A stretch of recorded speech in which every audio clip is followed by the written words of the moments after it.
Hello tout le monde, hello Victor, j'espère que tu vas bien. Salut, tu vas Très bien? bien, tu m'entends bien? Salut à tous. Ouais, je t'entends, tu OK, m'entends? superbe. Et bah, écoutez, coucou Oui. tout le monde, ceux qui nous écoutent sur YouTube après la rediffusion. Coucou le chat, je suis en compagnie de Victor Crypto, qui est créateur de contenu sur internet, principalement sur YouTube, qui est aussi un fan de fondamentaux, d'analyse, qui fait des investissements dans les crypto-monnaies. Donc aujourd'hui, on va beaucoup parler de tout ça justement. On va être en bonne compagnie. On s'est rencontrés lors du, Starknet CC de cette année 2023, enfin on est en 2024 maintenant. C'est ça. Voilà, toi, tu étais venu un petit peu en éclaireur à cette époque-là, c'était juste pour te renseigner sur l'écosystème? Ouais, j'étais venu en éclaireur. Bah, moi, de base, je pourrais en reparler si je parle un peu de mon parcours, mais je suis entré un peu dans la crypto aussi beaucoup via l'écosystème Starknet. OK. Donc, j'ai commencé avec des meet-up sur Paris. Je sais pas si tu es au courant, mais en gros, tu as un groupe sur le site qui s'appelle Meetup, Mmh. où tu as, je crois que c'est la fondation Starknet, enfin des membres de la fondation qui organisent un peu à Paris des événements. On est une cinquantaine, une centaine. Donc, dessus, tu as des projets qui viennent présenter. Puis après, derrière, tu peux parler un peu avec toute la communauté. Et du coup, derrière, j'ai vu qu'il y avait ce fameux event Starknet CC. Donc, je me suis dit, c'est l'occasion de voir un peu tout le monde d'un coup.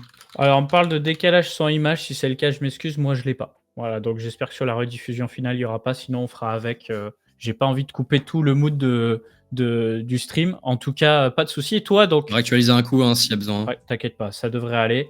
En tout cas, Ok. qu'est-ce que je voulais dire? Donc au final, tu es assez frais dans cet écosystème crypto finalement? Ouais, je suis très frais. Moi, j'ai vraiment commencé. En gros, je suis rentré. Moi, j'ai un CDI à côté de la crypto. Je suis pas du tout full. Et je suis en CDI dans une boîte qui fait de l'investissement immobilier. Donc, je suis rentré par le biais de l'investissement immobilier. Et après, de fil en aiguille, je me suis intéressé à la bourse, aux crypto. Et on va dire que c'est les qui m'ont le plus attiré dans un second temps. OK. Donc, ouais, j'ai passé un an. Je suis arrivé, on va dire, franchement, ouais, pic du bull run 2021, très honnêtement. D'accord. Et puis après, j'ai digué à fond pendant un an sur tout ce que je pouvais trouver, je le bouffais. Et de fil en aiguille, c'est comme ça que je me suis un peu lancé. En vrai de vrai, la petite histoire, c'est que j'ai commencé ces meetups Starknet avant de faire des vidéos. Et j'ai rencontré, je sais pas si tu connais le projet Brick, Oui, les les NFT. fondateurs du projet Brick, et pareil pour le projet Carbonable. Et je pense que c'est un peu ça aussi qui m'a donné envie de me lancer. Donc je me suis lancé en gros mes 2 premières vidéos de ma chaîne, c'est sur des 2 projets de l'écosystème Starknet. Donc j'ai fait une vidéo sur ces projets. Et voilà, de fil en aiguille, ça m'a plu, donc j'ai continué et je me suis un peu étendu à d'autres écosystèmes. J'ai pas envie de me limiter à Starknet, mais un peu mon premier coup de cœur. OK, très bien. Ouais, moi, j'ai vraiment pas le décalage. Alors, je te propose, on fait un seul et unique essai. Voilà. Tu reviens, tu recharges ton navigateur, tu reviens sur le lien pour voir si ça règle le décalage. Si ça le règle pas, on enchaîne. Très bien. Eh ben, on va pouvoir enchaîner du coup. Donc, tout frais dans l'écosystème en commençant par la porte Starknet et puis progressivement, tu t'étends sur d'autres écosystèmes. Moi, ce que j'ai trouvé intéressant, c'est que tu es rentré rapidement dans des sujets assez techniques, hein. Tu t'es pas laissé dépasser. Comment ça se fait? Tu as une affinité avec ces sujets techniques de base avant les crypto-monnaies? Bah, en gros, moi, je sais pas si c'est dû à ça, mais j'ai un background d'ingénieur. J'ai fait 5 ans d'études d'ingénieur généraliste. Sorti de ça, donc, je suis sorti en 2021. J'ai fini mes études en 2021. C'est à peu près à ce moment-là qu'en sortant de mes études, j'ai cherché un taf et en parallèle, j'ai commencé à m'intéresser à tout ça. OK. Donc je pense que c'est aussi dû à ça, hein, un peu voilà, la tech qu'on peut avoir en école d'ingénieur. D'ailleurs, fun fact, je crois que j'avais eu un cours de Solidity en 4e année, un truc comme ça, mais à cette époque, j'étais un peu moins attentif. Donc je suis pas un grand développeur de Solidity, mais j'avais abordé ça. Et ouais, suite à ça, je me suis lancé dans la crypto. J'ai pas mal dig, mais après, je suis passé par diverses phases, hein. Je pense, comme tout le monde, je suis entré par l'aspect Mmh. spéculatif. Je me suis même tenté à un peu de trading pendant quelques mois. Bon, j'ai vite vu que c'était pas pour moi. Et après, ouais, vraiment, je pense OK. de fil en aiguille, j'étais pas mal sur YouTube. Je pense que Starknet, tout bêtement, j'ai dû en entendre parler sur des lives JDC, des choses comme ça. Abdel a su me charmer, donc ça m'a intéressé. Et après, ouais, je me suis dit, en vrai, quitte à être là-dedans, autant rencontrer des gens de l'écosystème. Voilà, j'ai vu qu'il y avait les meetups Starknet, c'est un peu comme ça. Je suis venu à là, et puis je trouve que c'est un peu c'est un peu la façon, enfin, selon moi, la plus intéressante d'accéder à des projets. Je préfère m'intéresser aux fondamentaux que juste à l'aspect trading, même si je respecte énormément ça. Mmh. Mais moi, ça Mmh. m'intéresse plus. Je trouve ça, voilà. Bah, Ça ça te me... parle plus, quoi. Ouais, c'est comme moi, en fait. Ça me parle naturellement plus, donc je me sens un peu plus à l'aise avec ces sujets-là. Tout Ouais, à puis fait. j'ai l'impression de. T'apprends des choses en fait de fil en aiguille, tu découvres des projets, tu dis que tu découvres des techs, tu t'intéresses, etc.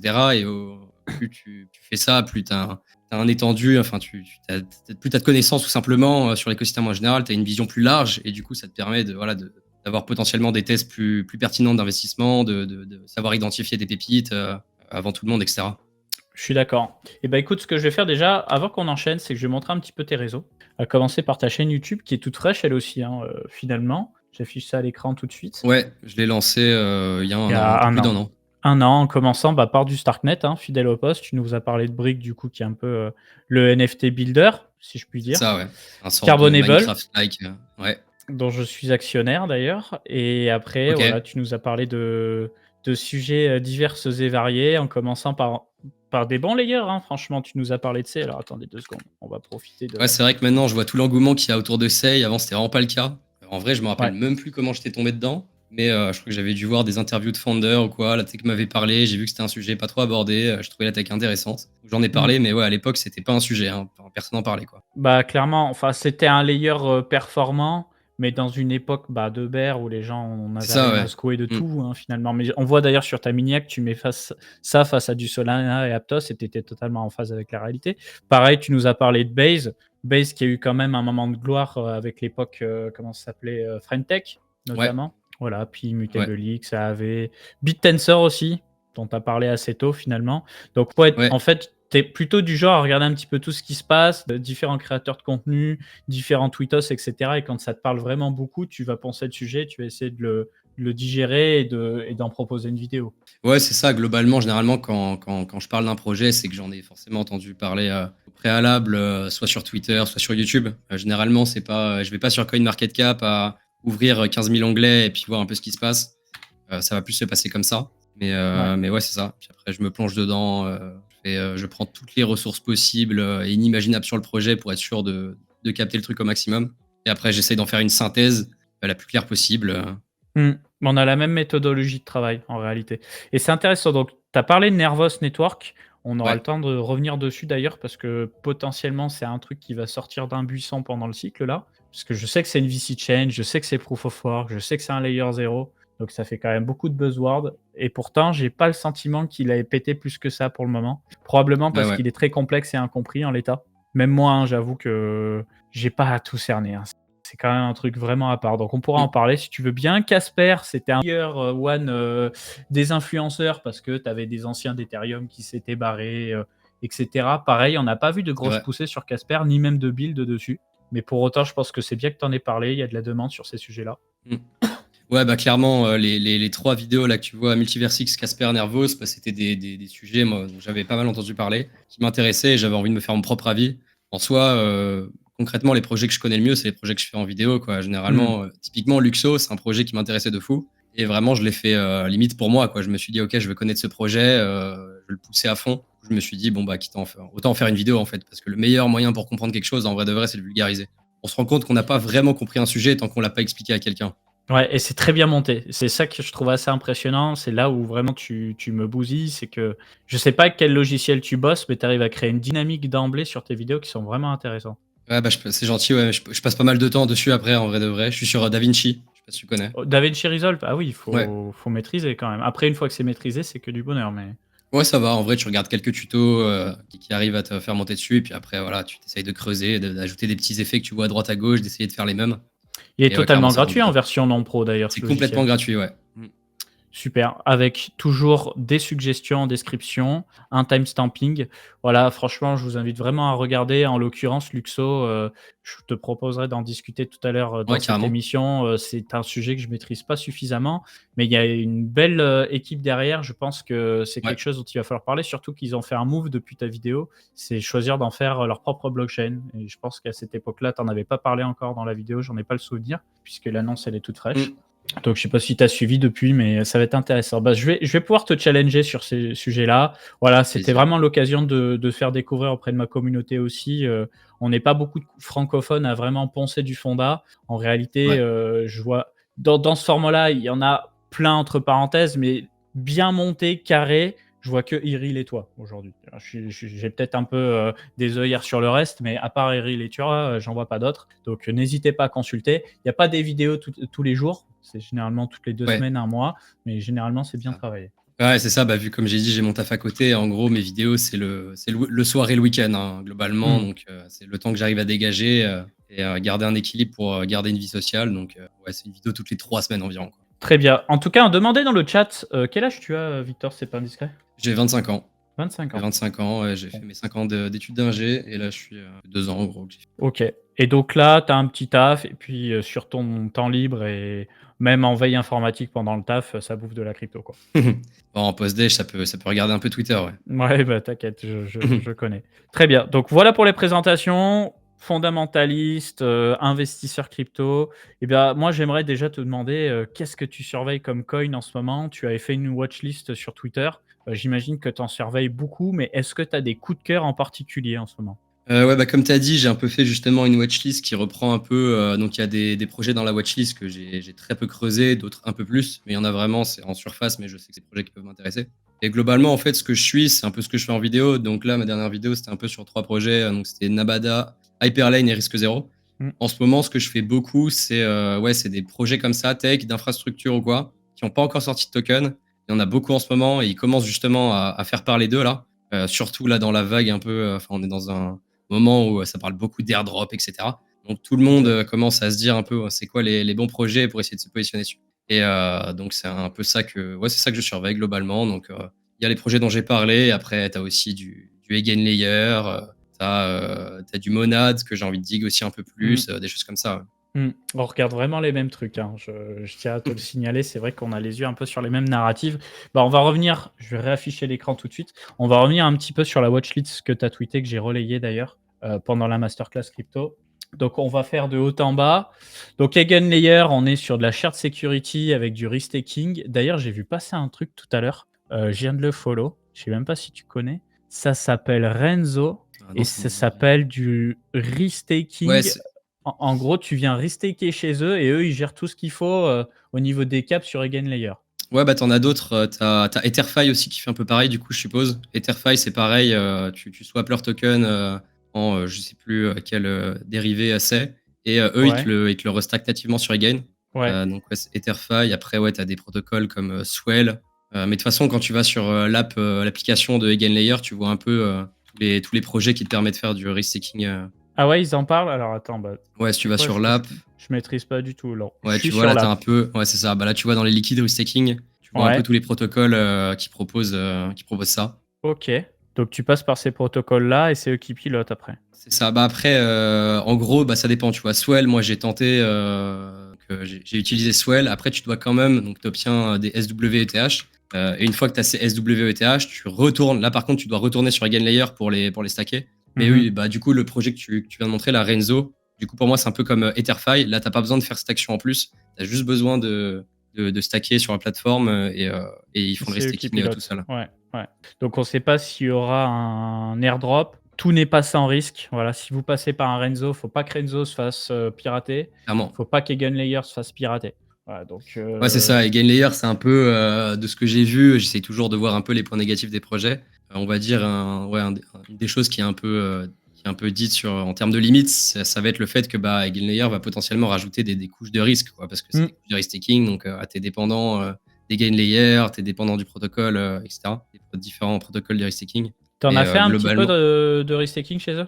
Pas? ouais, mais c'est plus pour essayer de jouer un airdrop, mais avec des petites sommes, franchement, vite fait, tu vois? OK. J'ai pas, mais là, il me semble que justement pour l'airdrop, il y avait une cap, enfin, fallait restaker avant qu'ils atteignent une certaine cap. Normalement, c'est là, on le voit pas, mais c'est en bas à droite de ton écran, tout en bas à droite, derrière OK. nos têtes. Ouais, je Tu as vois. une tu une cap et là, normalement, elle était atteinte. Donc en gros, tu as eu, je pense qu'elle s'est remplie, ouais, c'est ça, TVL. Donc là, ils l'ont enlevé, mais en gros, tu avais une cap où je sais plus combien de milliers d'ETH étaient, disponibles, au restaking. Et puis une fois cette cap atteinte, je crois qu'ils avaient limité quelque chose et du coup, il y avait un peu de spéculation parce que tout le monde essaye de jouer un peu l'airdrop et tout le Mmh. monde se dit, si on faisait partie des premiers à stacker, potentiellement, on serait plus facilement éligible. Parce que ouais, potentiellement, Eigenlayer, je sais pas s'ils l'ont annoncé clairement, mais si un airdrop, ça sera potentiellement un gros airdrop, à voir combien de gens le farm. Mais selon moi, ça sera en termes de FDV, ça sera, ouais, plusieurs milliards très très facilement, quoi. Là, Ouais, on arrive je sur pense aussi. du, pour moi, je vois Celestia là qui a 15 milliards en FDV. Pour moi, Eigenlayer, c'est pareil, voire pire, hein. Ouais, ouais, en tout cas, il est très attendu, hein, ce petit Eigenlayer. Mm. Ensuite, on a Monad, dont tu parlais juste avant, j'en ai parlé aussi récemment, donc fameux Layer 1 de Parallel EVM. possibilité de faire du 10 000 transactions par seconde. Moi, ce que j'ai beaucoup aimé au-delà de ça, c'est que tu arrives sur le site, tu vas dans la doc. Ouais, Alors, leur doc est bien faite. J'ai commencé, donc Ouais. j'ai pas énormément creusé encore Monad, mais j'ai vu pas mal de gens que je suis sur Twitter en parler en bien. Donc, généralement, C'est pour moi, hyper simple en fait. c'est un signe, c'est un bon signe. Et ouais, apparemment, ils ont une bonne doc qui explique assez bien les choses. Et puis, En ils ont tout cas, pour les investisseurs, c'est d'une simplicité ouais, absolument déconcertante à comprendre, hein. On t'explique tout, quoi. Les block time, la finalité, le fonctionnement des mempools. Ça se compare vachement avec l'existant. ouais, bah déjà, ça se voit là dans leur doc. T'as pas une arborescence de 15 milliards de lignes. Voilà, finalité, 1 seconde. On est toujours sur le même type de VM. Par contre, bon bah voilà, au niveau des transactions par seconde, ça tabasse. Donc ça a C'est l'air ça, d'être une apparemment, version améliorée d'Ether, hein. ouais, c'est ça. Apparemment, ils ont une approche assez innovante dans le scaling. Ils refont pas un Solana ou un Sei. Ça, c'est Mm. intéressant. Bah, ils bossent dessus depuis facile 3 ans, je crois. Donc c'est Ok. pour ça qu'ils sont très attendus, parce que ils sont pas contentés de faire de l'EVM, ils se sont amusés à essayer d'aller beaucoup plus loin dans l'EVM. Donc je sais pas comment ça va se passer, je sais pas comment ça se farm en réalité, mais c'est un des projets que je vais le plus suivre, hein, je pense, Monad, honnêtement. Ouais, Monad, c'est un projet que je vais creuser. J'en ferai sûrement un petit bout de vidéo un jour, mais ouais, gros potentiel. Et Ensuite, comme Ionet. ouais, Ionet, N'hésite pas à continuer, hein, parce que si je oh, t'inquiète, t'interromps. t'inquiète. Ionet, on en a parlé aussi en live, donc narrative d'Epine IA avec pour partenaire Solana, Render Token, Filecoin. Donc Solana pour la partie paiement, Render Token pour profiter de leur parc de cartes graphiques, Filecoin pour la partie stockage. L'idée étant de mettre à disposition des processeurs, des cartes graphiques et du stockage pour faire des calculs d'IA. Moi, ce qui m'avait intéressé en tant qu'ancien mineur, Ah, c'est alors les quand rendements, non? Je crois qu'ils avaient des c'est les bons rendements. rendements, tout à fait. Alors quand je dis mineur, bien sûr, j'ai eu moins de 18 ans, mais c'est surtout j'ai miné de l'Ethereum. Voilà, là, ça nous annonce du 12,5 $ daily avec une RTX 4090. J'ai trouvé ça fou. Je vous avoue de ne pas l'avoir testé parce que ça nécessite de ma part de rebricoler tout mon Windows pour y mettre un sous-système Linux. Je n'ai pas spécialement envie de rajouter des couches de latence vu que je geek à côté, mais à un moment, je vais finir par craquer, je pense. Voilà. Eux aussi, ils ont une documentation qui est extrêmement explicite sur la problématique et ce qu'ils viennent solutionner, forcément en se mettant beaucoup en avant eux. Et Forcément. ils auront leurs propres jetons. Donc ça veut dire que vous serez normalement payé en jetons pour fournir de la puissance de calcul, ou vous pourrez payer en jetons et je crois en dollars pour pouvoir utiliser leur réseau. En Ouais, plus c'est d'être ça, ils ont l'air partenaire IA. legit, ils ont des gros partenaires et en plus, ils ont vraiment les buzzwords d'Epine plus IA. Je pense que là, en 2024, C'est clair. ça a marché. Et ils ont commencé à faire parler d'eux, je crois, en septembre, hein. Pas avant. Ils étaient au Solana Breakpoint, je crois, justement à côté de Render. Ouais. Ensuite, Argus, alors moi j'avais fait une petite analyse en vidéo sur le sujet. Effectivement, pour la partie gaming, alors on est beaucoup sur de la promesse pour le moment parce que j'ai pas beaucoup Ouais, il n'y a pas use, grand-chose. mais j'ai bien aimé. Alors dans les grandes lignes, Argus, voilà, c'est essayer de proposer un tick rate assez haut. Ce qu'on veut dire par tick rate, c'est le nombre d'actions par seconde côté serveur. C'est-à-dire que si vous faites un jeu en ligne, type, je sais pas, un métaverse, un jeu de guerre, etc., ce que vous voulez, c'est qu'il y ait quand même un tick rate assez haut, de sorte à ce que les informations qui se déplacent à l'écran soient assez fluides. Par exemple, quand vous jouez à un jeu Call of Duty ou autre, vous allez avoir un tick rate de l'ordre de 30 à 60 en général. Ça veut dire que les personnages ennemis qui se déplacent en face de vous sont actualisés toutes les 30 à 60 fois par seconde. Donc ça fait que quand vous tirez, bah, c'est assez fluide parce que vous générez des images côté client, vous générez aussi un nombre d'inputs côté client qui est fort. Côté souris, côté clavier, souvent c'est du 1000 inputs par seconde. Donc vous voulez avoir face à ça quelque chose de suffisamment fluide en face de vous. Et donc aujourd'hui, la problématique du gaming Web 3, c'est que jusque-là, on était limité par la lenteur des blockchains. Donc ils veulent essayer de faire un modèle un peu hybride on-chain et off-chain, de sorte à augmenter ce tick rate et pouvoir permettre aux développeurs de jeux vidéo d'envisager des jeux beaucoup plus complexes et beaucoup plus semblables à ce qu'on a l'habitude de voir en dehors de la blockchain, finalement. Ça, c'est la promesse. Ils ont fait une superbe documentation pour en parler. Maintenant, qui build dessus, quand est-ce que ça sort, comment ça va se passer. Là, par contre, je ne sais pas. En tout cas, Ouais, ils ont c'est un joli récent. logo. J'espère qu'ils n'ont pas mis tout le budget dans le site web qui est plutôt pas mal, je trouve. Ouais, c'est ça, c'est off-chain, on-chain. Pour moi, ça va être un gros sujet. En fait, quand on parle de ZK coprocesseur, c'est un peu ça en fait. C'est utiliser la puissance de calcul en dehors de la blockchain et pour juste après avoir à mettre une preuve ZK pour prouver toute la computation et pas avoir à se casser la tête à tout faire on-chain, quoi. Je note dans la description le lien Argus aussi qu'on vient de m'envoyer, un petit trade. On va pas regarder le trade en live. Merci beaucoup, Tom. de nous en avoir parlé. C'est juste que, hop, j'ai envie d'enchaîner. Donc après, ouais, réseaux sociaux décentralisés, on a Lens Protocol, effectivement, bon, c'est plutôt pour le côté idéologique. Je pense que ça va s'accélérer de leur côté avec le proto-dank sharding, parce qu'aujourd'hui, ils dépendent en fait de tout ce qui se passe sur l'écosystème Polygon, des roll-up Polygon. Et pour le moment, c'est pas ouvert à tout le monde, Lens. Non, c'est pas encore ouvert à tout le monde, mais ouais, c'est ça. En gros, Lens, c'est vraiment, il faut le voir comme une infrastructure, quoi. C'est pas un réseau social en soi, c'est une infrastructure qui permet justement de déployer des réseaux sociaux dessus.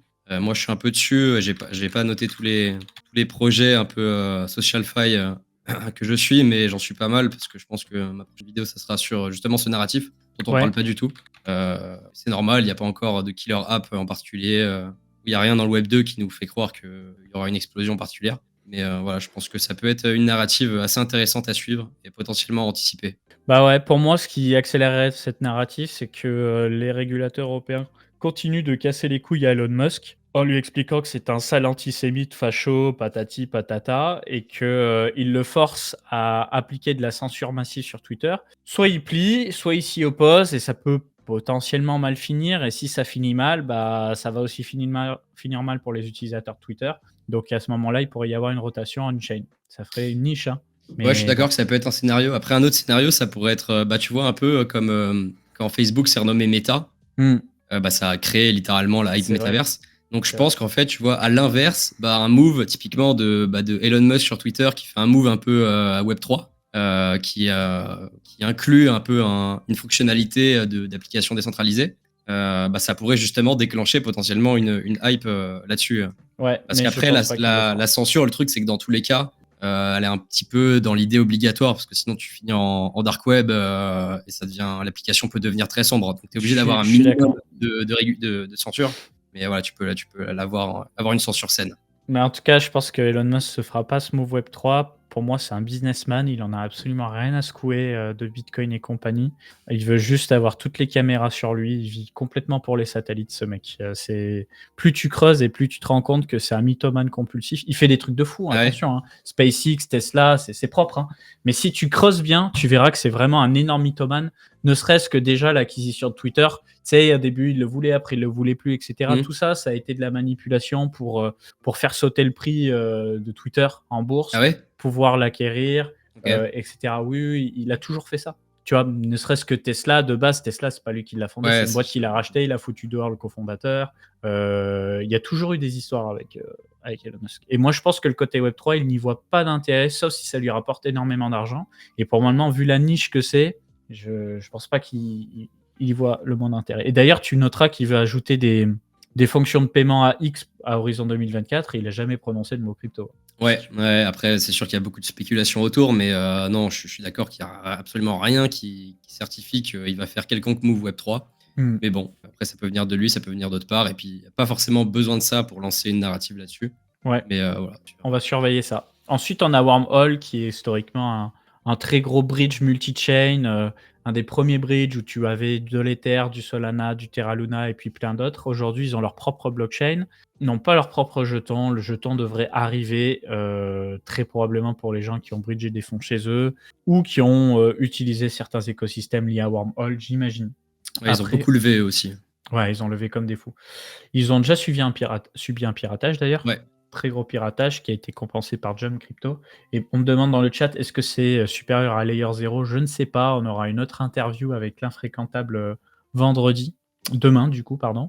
Et lui, il s'intéresse beaucoup à ce marché-là. Lui, son chouchou, c'est Ecross. Donc, je lui poserai la question. Ok, ça me dit un truc, mais j'ai pas. Moi, en interopérabilité, j'en ai parlé, mais c'est Hyperlane que je trouve assez intéressant. Ouais, pareil. Typiquement pour le côté permissionless, quoi. Tu regardes, en vrai, ils font pas tant parler que ça, et tu regardes sur leur site, ils ont déjà plein d'intégrations, et il y a même pas tout qui est écrit dessus, quoi. Moi, je suis d'accord avec toi. Pour moi, c'est le endgame.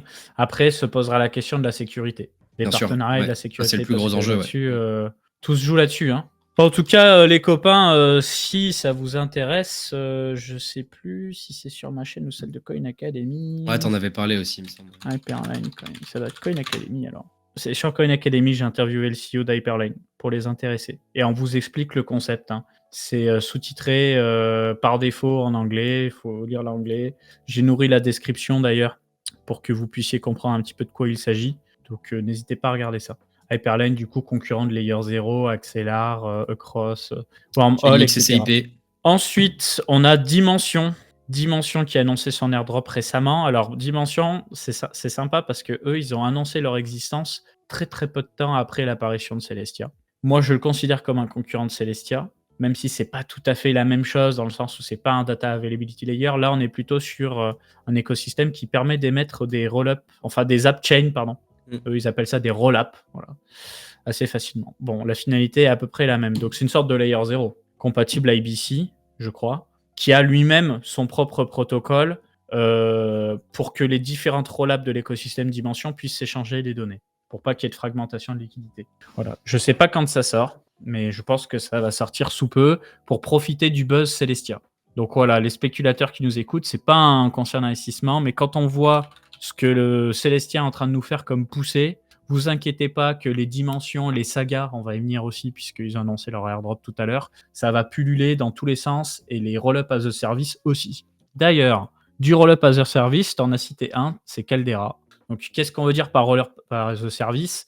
Il y a plein de concurrents comme ça, il y a Gelato, etc., etc. C'est en gros, vous arrivez sur le site, vous lancez le truc, vous arrivez sur une interface et vous dites, je veux lancer un roll-up. J'ai envie de lancer mon roll-up. Alors là, je vais pas me connecter, mais vous dites si c'est un roll-up sur Arbitrum, sur Optimism, sur Starknet, peu importe. Eux, ils vont gérer plein de stacks techniques différentes et vous allez choisir en fait comment vous exécutez votre roll-up, si toutes les données sont stockées sur Ethereum, s'il y en a une partie stockée sur Ethereum et une partie stockée sur un data availability layer type Celestia, etc., etc. Comme ça, vous vous préoccupez pas spécifiquement de la complexité technique. C'est eux qui vont tout émettre. Ils vont émettre le code, ils vont émettre le serveur qui héberge tout ça avec le séquenceur, etc.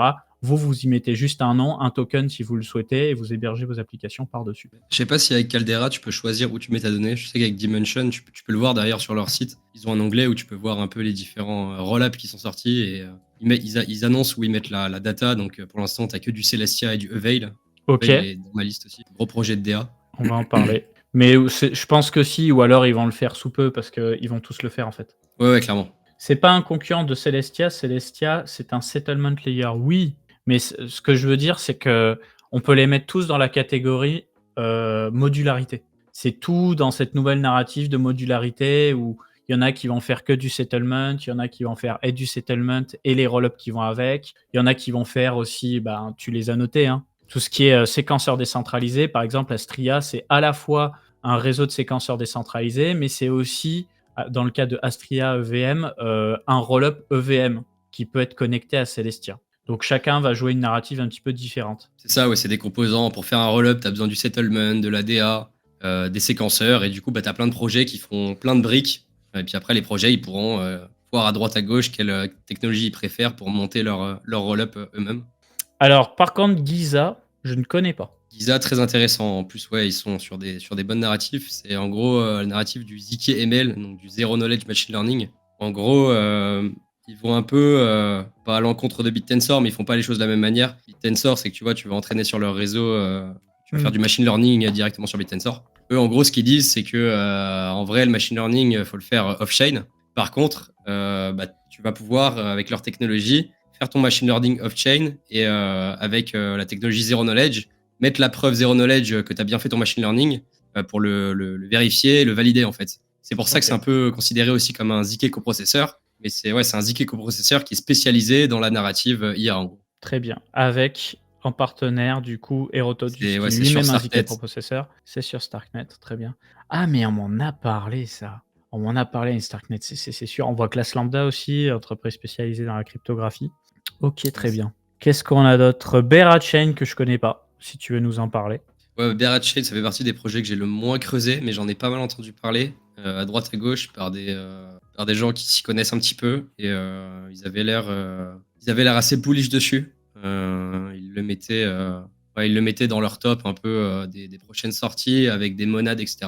Donc je me le suis noté. Donc Chain EVM basé sur le Cosmos SDK avec un consensus bien à lui qu'ils appellent Proof of Liquidity pour lutter contre les attaques Sybil. Ah oui, je crois que c'est ça, ouais. C'est un truc avec attaque Sybil, ouais, c'est leur créneau. Alors, ok, donc pour le VM et Cosmos, ouais, faudrait s'intéresser plus en détail au consensus en fait. Hein. Donc on va pas l'inventer ici de toute façon, mais ils doivent bien en parler quelque part. Après, je sais pas où parce que je vois pas de Ah, c'est très documentation. early encore. Ok. En tout cas, c'est follow de mon côté. Ensuite, bon bah on a parlé d'Avail.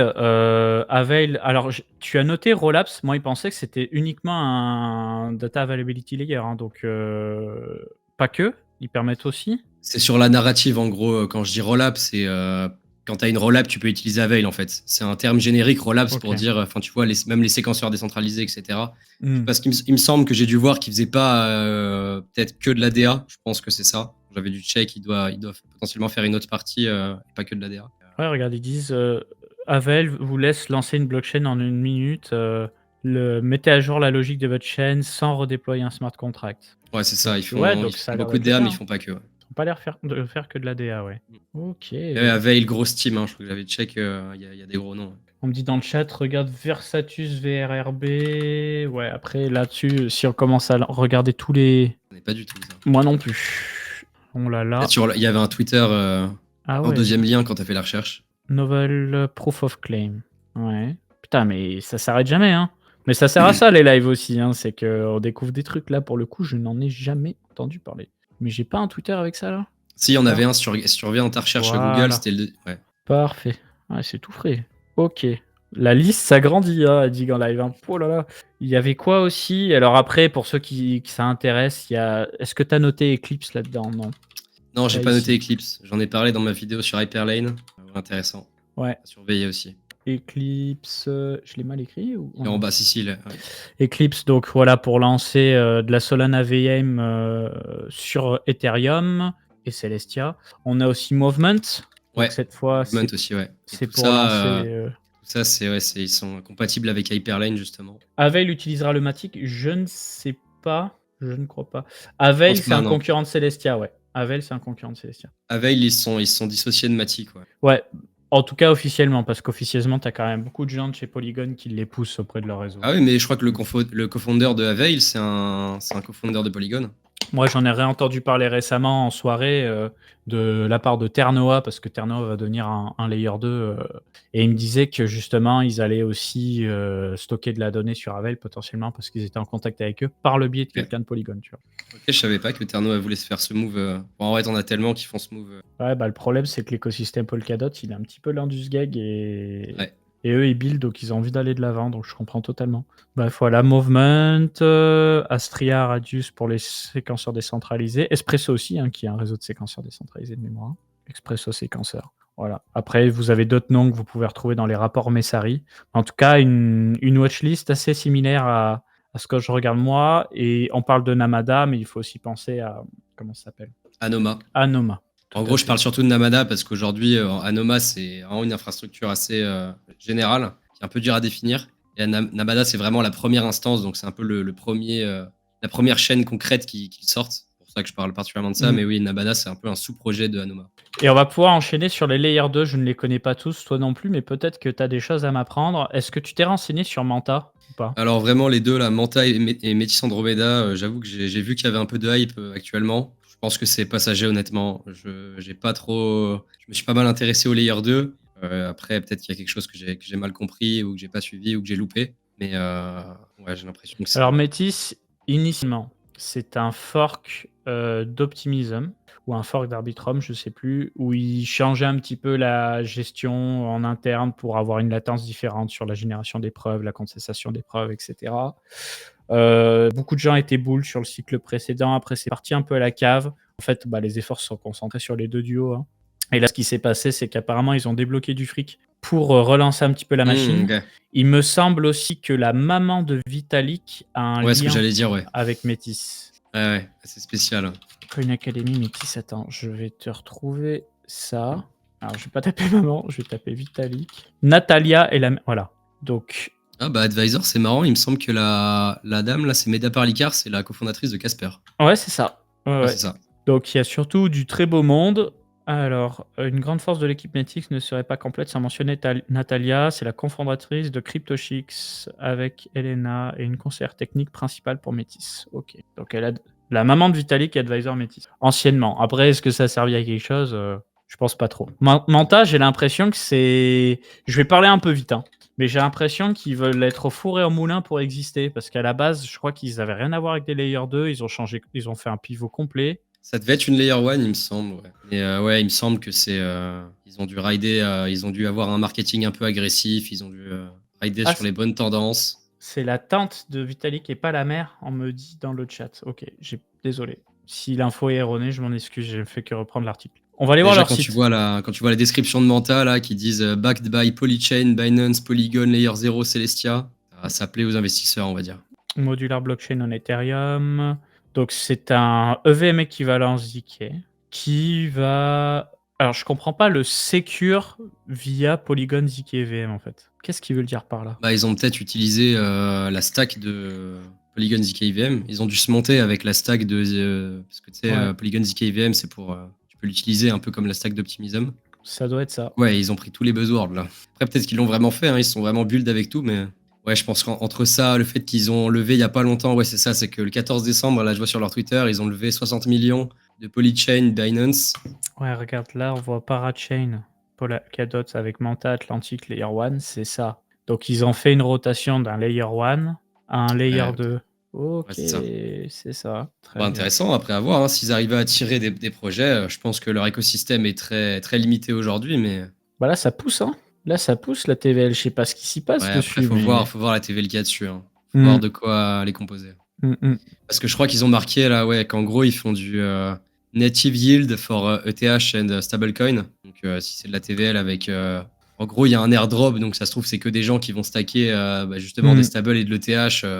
Ça me fait un peu penser à, comment ça s'appelle, la Blast, en moins pire, Ouais. hein, sûrement, mais avec une TVL qui est bien boostée par un potentiel airdrop et le fait que tu puisses avoir un yield. Exact. Et après, tu vois, dès qu'on scrolle un peu, bon, bah, on a Mantle, c'est le layer 2 de Bybit. Linea, c'est le layer 2 de Consensus. Starknet, bon, bah, pour le moment, on attend que ça se build un petit peu. C'est vrai que je m'attendais à un peu plus de volume là-dessus. Ouais, bah après, comme toujours, Starknet, ils ont l'avantage qui est aussi un inconvénient de pas être EVM compatible, qui fait que, bah, en fait, si tu es sur Starknet, tu es obligé de rebuild, soit de rebuild ton app, soit de build une app spécifiquement pour Starknet, en fait. Du coup, bah, ça limite un peu tout ça. Et vu qu'ils sont pas trop, enfin, et même pas du tout dans le game de faire des protocoles de yield pour faire miroiter un airdrop, bah forcément, tu as moins de volume que sur des Manta, etc. Pareil pour Scroll, hein. Scroll, Ouais, pareil, ouais. je pense que ça va bouger. Surtout que eux, il faut de l'EVM parallèle. C'est les chouchous de Vitalik. Ils sont en équivalent EVM à mort. Ils vont se faire la guéguerre. Et après, j'ai vu plein de layer 2 dans les upcoming que je ne connaissais pas. Déjà, on apprend qu'Astar va faire aussi un layer 2. À la base, c'est du parachain de Polkadot. Aztec, bon, on attend toujours. C'est un petit peu le layer de la privacy. Bob, je connais pas. Conto, bah, de base, c'est une chaîne sur Cosmos EVM compatible. C'est un fork de Vmos d'ailleurs, il me semble. Capi, je connais pas. Des banques en intérieur leur layer 2, vous savez, c'est pour surveiller vos actifs sur de multiples chains. Eclipse, on a vu tout à l'heure. Frame, je connais pas. Fuel, on l'a couvert sur Coin Academy.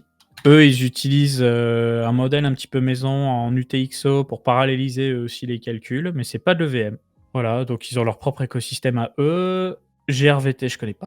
Hyper, je connais pas. Immutable, donc ils ont fait partenariat avec Polygon, donc je pense qu'eux aussi vont utiliser la stack de Polygon ZKVM. Kinto, je connais pas. Lisk, à la base, c'est un très vieux Layer 1, c'était un Ethereum killer à l'ancienne, mais quand je vous dis à l'ancienne, c'est 2016. Hein. Donc apparemment, ils vont lancer un roll-up. Metal, pareil, hein, c'était une plateforme de paiement avec leur propre Layer 1 de mémoire. Là, ils lancent un Layer 2. Pas trop compris le concept. Ils ont un Layer 0 aussi qui s'appelle Metal.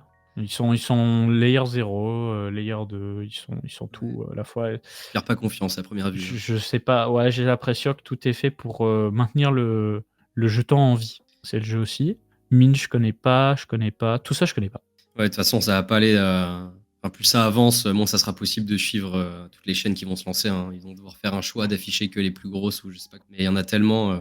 Et comme dit une personne dans le chat, là, il y a Celo qui va faire un L2 aussi. Il y a Mina aussi, il me semble. Je sais pas si ça avait été annoncé.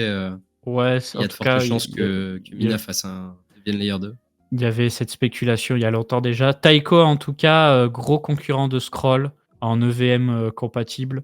Enfin, même plus que EVM compatible, d'essayer d'avoir une EVM la plus proche d'Ethereum natif sous forme de Layer 2. Eux, ils ont levé comme des porcs. Ouais. paraît-il. Ouais. Je sais pas si on a les données, mais C'est ça quel doit langage? être. Parce qu'il me semble que Scroll, ils avaient développé leur propre langage, mais Là, on me dit 22M. Ok. Il me semblait qu'ils avaient levé plus que ça.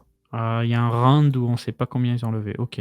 En tout cas, en FDV, on doit être sur du 300M, un truc comme ça déjà. Donc, ça va être violent. 300 millions pour Taiko. Ouais, je Ouais, pense. De putain. toute façon, tu vois bien, hein, tous les layers 2 un peu hype, ça lève de fou. Les autres, je ne connais pas. Putain, on est déjà à 50 minutes de live, c'est une dinguerie. Je reprends mes notes.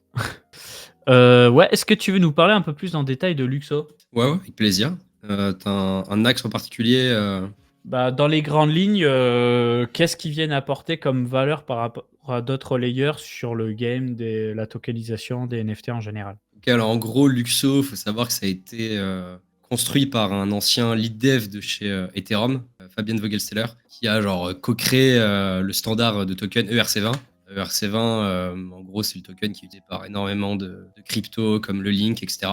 Et donc, c'est vraiment un gros standard de la blockchain. Donc, le fondateur a beaucoup d'expérience. Et en gros, lui, il voyait un peu déjà à l'époque les limitations d'Ethereum, on va dire.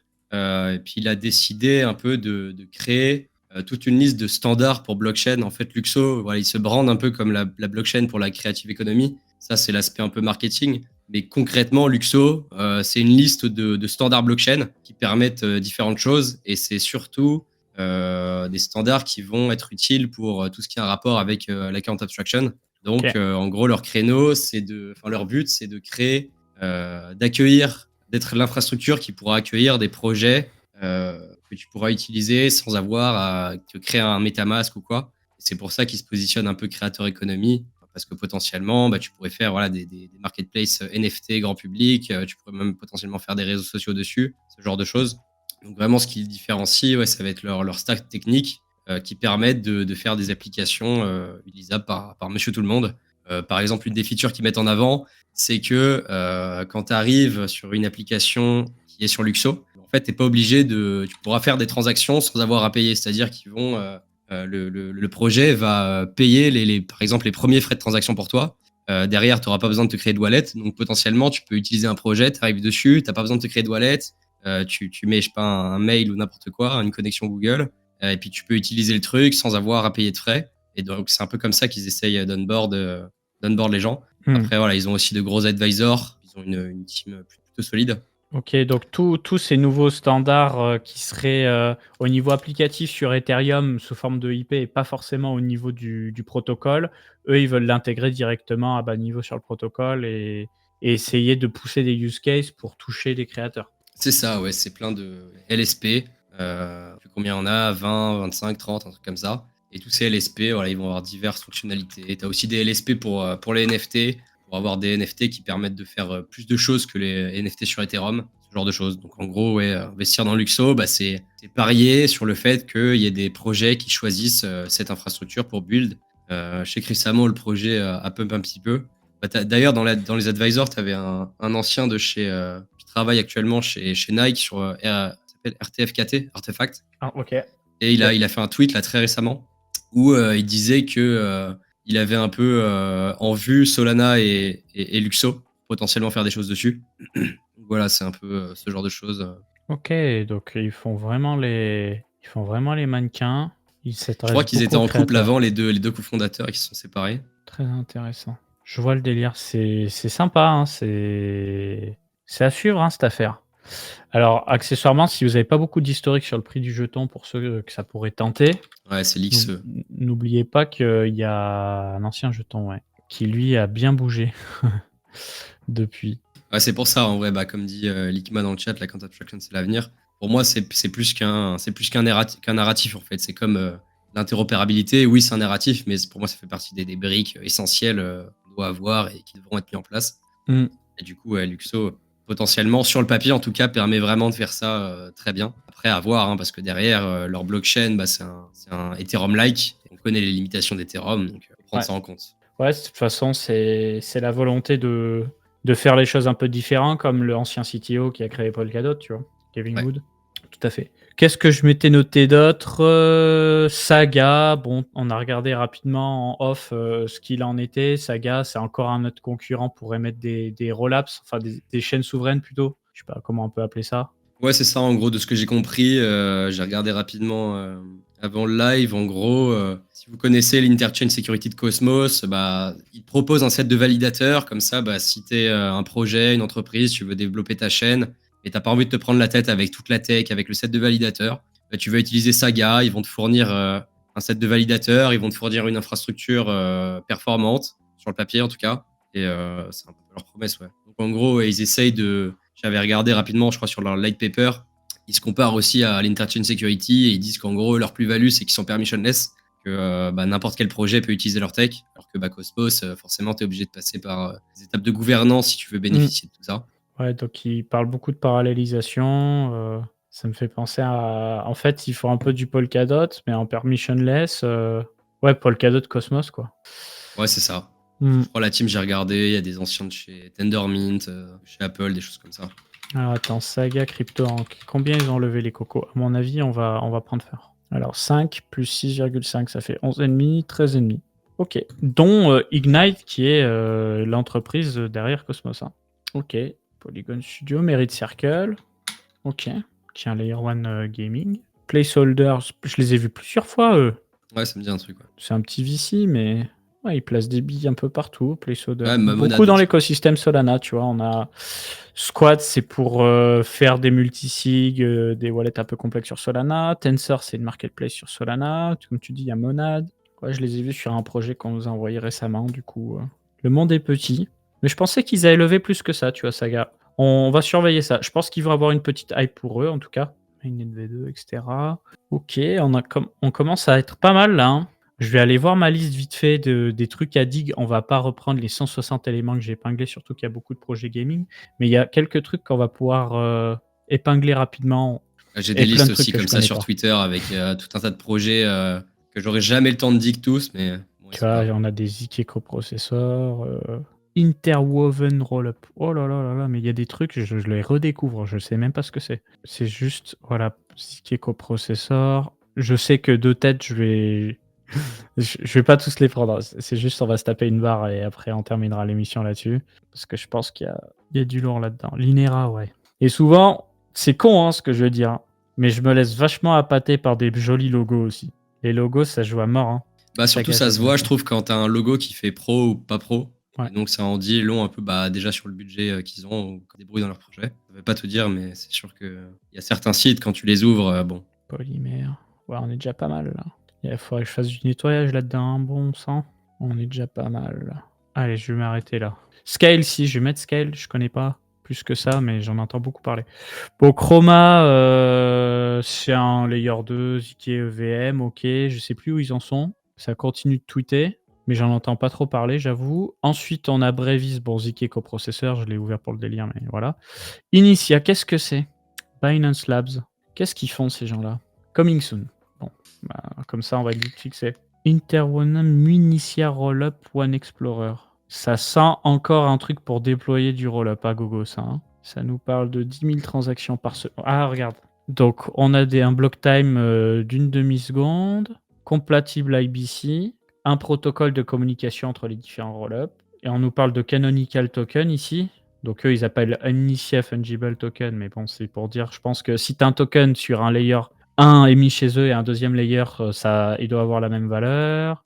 Ensuite, on nous parle de Davability, on nous parle de plusieurs VM, avec dedans Wasm, EVM, mais aussi Move, parce que ça, c'est le symbole de Libra. Je ne sais pas si tu t'en souviens, le projet de Facebook, Ouais. qui est devenu ensuite Sui, Aptos et compagnie. Ok. On a cadeau pour la partie paiement. Oracle, il donne pas de nom. Compatible avec Skip Protocol pour éviter la MIV sur l'écosystème Cosmos. À suivre. Dimension les accuse de copier leur taf. Bah, je pense que sur ce créneau, ils vont tous se tirer dessus, hein, à mon avis. Ok, je le mets dans le chat. Ensuite, bon, Lagrange Dickey, coprocesseur. Ça, c'est quoi encore? Qu'est-ce que c'est que cette cochonnerie? The Most Comprehensive Layer 1, que vous n'avez jamais vu. Alors attends, on les prend au bon. C'est le Layer 1 le plus compréhensible qu'on a jamais vu. Bah, déjà, tu arrives sur la page d'accueil. Est-ce que tu as compris quelque chose? Qu'est-ce que c'est que ça? À part le prix. Bah, à part quelques stats qui veulent pas dire grand-chose. Tu Il y a un scrolls, s'il se gros passe quoi? hackathon, Chainlink, Kraken, backé par PancakeSwap, BitGet, MEXC. Ouais.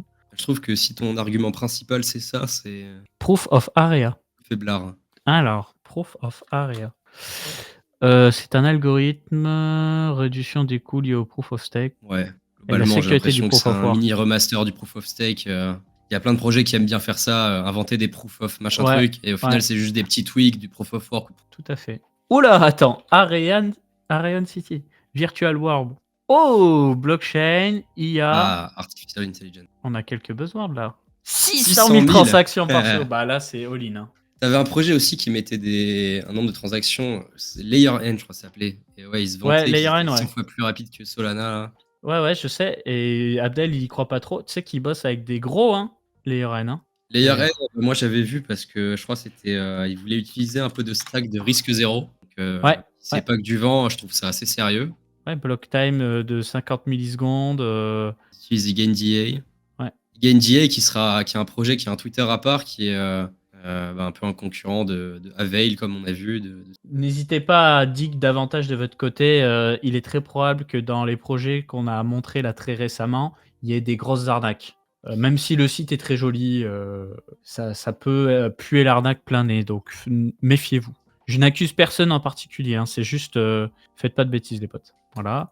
Ouais, clairement. Et puis avec tous les projets, comme on voit là, moi je pensais à des conduits aussi, des Cartésy qui sont un peu sur la thèse roll-up, qui font un peu de bruit. T'as tellement de projets là-dessus, enfin, il y aura forcément des gagnants là-dedans, quoi. Ouais, bah Cartésy, eux, c'est juste une roll-up totalement compatible avec l'environnement Linux, en théorie. En pratique, Ouais. je sais pas, mais ça peut être très intéressant, Cartésy. Take a step back and design a layer one that scale from the start. Ok, donc on est encore sur un truc qui scale avec ce qu'ils appellent des micro-chains pour avoir des chaînes qui tournent en parallèle avec un seul set de validateurs. Pourquoi pas? Donc ça fonctionne avec du Rust et du Wasm. Donc c'est performant, ouais. En Layer 1 performant, quoi. En DPoS. Tu vois, ils cherchent pas à réinventer la roue, déjà, c'est sympa. Pour une fois, on nous prend pas pour des cons. Par contre, on est en 2024, ça aurait été bien de mettre à jour le footer. Et je crois que l'INERA, ils sont un peu sérieux quand même. Ça tweet un peu, mais ça a l'air d'être plutôt des communiqués qui s'adressent pas trop au retail, j'ai l'impression. Ils sont peut-être pas assez élevés. Cross-chain écosystème, partenaire avec Avalabs, Banky, donc ça a l'air d'être plutôt lié à Avalanche quand même. Ah non, et Wormhole, du coup. Ok, faut voir, c'est un Layer 1, quoi. Un Layer 1 qui perf. Ils ont pas de T'as jeton, Massa à ma aussi, je connaissance, crois hein. que t'en as déjà parlé. Ouais, Massa, ils sortent le jeton mi-janvier. J'attends, je suis investisseur dessus, donc j'attends ce que ça va donner. Intmax, donc Biometric MPC Wallet pour tous les Layer 2.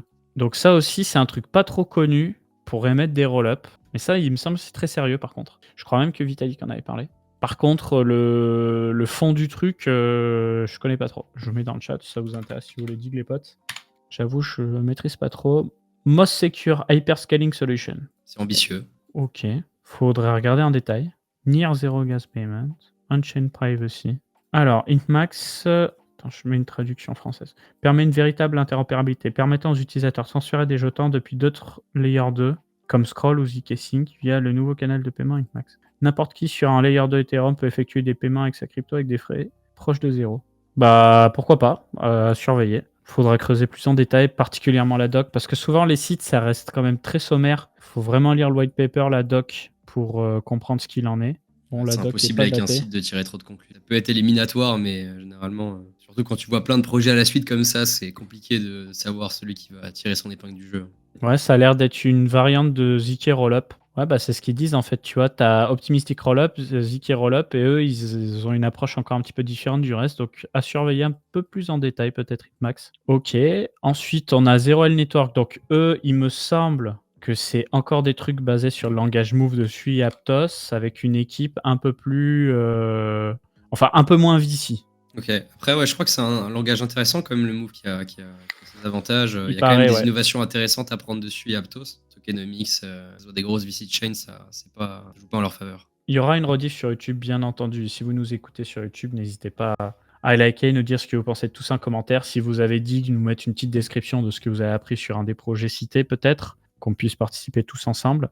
Ouais, en tout cas, 0L, j'ai vu beaucoup de fois en parler dans ma telle, mais tu vois, très peu de gens suivent, à part vraiment des gens qui ont faim d'argent. Hein.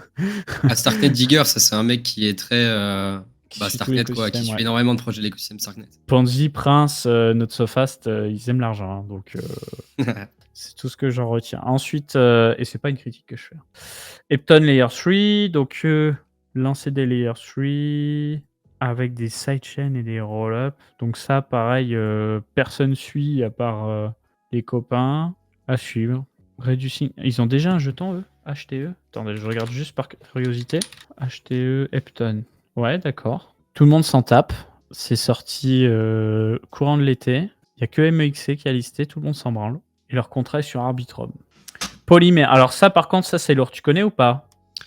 Non, ça me dit rien du tout. Ça, pour le coup. Alors l'idée, c'est de proposer un roll-up Ethereum avec IBC pour pouvoir créer une interopérabilité totale entre Ethereum et Cosmos. Et donc après, s'ils arrivent à avoir une interop entre roll-up d'Ethereum et passer par IBC, bah là, ça va régler un gros problème d'interopérabilité. Donc ça, très beau projet à suivre, Polymère, pour le coup. Je pense qu'ils sont pas les seuls sur le créneau, mais... Je pense qu'ils sont avant-gardistes. Notre mission est d'analyser l'interopérabilité avec Polymère et ABC. Nouvelle archi en tant que layer de Ethereum. Voilà. Et après, petit article. Donc à surveiller. Et comme tu dis, ce ne sont pas les seuls sur le créneau. Hein. Mais ils font partie des seuls, je crois. Hein. Enfin, en tout cas, des plus en place. D'ailleurs, tu vois, ils nous mettent du Anoma. Hein. Et qu'est-ce qu'ils ont de plus, du coup, qu'un layer 0 en termes d'interopérabilité Ils sont spécialisés roll-up Bah, en fait, là, pour le moment, la grosse complexité, c'est de réussir à faire un roll-up avec IBC, avec tous les checkpoints qu'il faut pour que ce soit sécurisé, que tu te retrouves pas avec une perte de fonds, des piratages, des trucs bizarres. Tandis que les autres, comme tu dis, Layer 0 et compagnie, je pense juste qu'ils font des intégrations natives des stacks techniques de Cosmos ou d'Ethereum, etc. Mais que c'est pas pareil. C'est pas les mêmes types d'intégration. Donc on va voir tout ça. Bon, et ben je pense qu'on est pas mal. On a bouffé pas mal de projets. Moi, je vais remettre à l'écran ma chaîne pour les intéressés. Vous avez pas mal d'interviews. Si jamais, on va voir celle avec Abdel et l'équipe de Kakarot qui va tomber au moment où vous regarderez cette vidéo, elle sera de toute façon sur ma chaîne. Pour ceux qui m'écoutent en live, ça devrait sortir demain. Donc cette interview avec Victor, l'interview avec l'infréquentable, on va parler de fondamentaux, on va plus parler, je pense, d'interopérabilité et de bridge dans cette interview-là, d'autres contenus analyse, et je vais remettre Victor Crypto, vous avez bien entendu les liens pour le suivre dans la description pour ceux qui m'écoutent. Je vous mets dans le chat pour les autres. Voilà, on est sur une vidéo toutes les 3 semaines d'analyse et je vous invite vraiment à regarder sa dernière vidéo où il analyse les projets Risk Zero, Namada et Hyperlane. C'est très bien expliqué, très bien monté, ça se boit comme du petit lait. En plus, il est speed, donc c'est top. Ouais, j'essaye de pas de blabla, d'aller à l'essentiel. Tu dois y passer du temps. Hein. Ouais, j'y passe du temps. Mais d'ailleurs, je crois que une des explications d'Hyperlane, j'avais regardé ta vidéo avec le founder qui expliquait assez bien avec le schéma. Il me semble que. Ouais, exact. Bah, toujours avec plaisir. En tout cas, on se serre les coudes si ça te ramène un peu de monde. Et bah, tant mieux. J'espère en tout cas que cette émission vous a plu, tout le monde. Et on se dit bah, à demain pour un nouveau live. Et puis le dimanche, comme d'habitude, pour la Masterclass Crypto. Merci de ta visite en tout cas, Victor. Et à très vite. Plaisir. Merci à toi pour l'invitation. Ciao. Salut.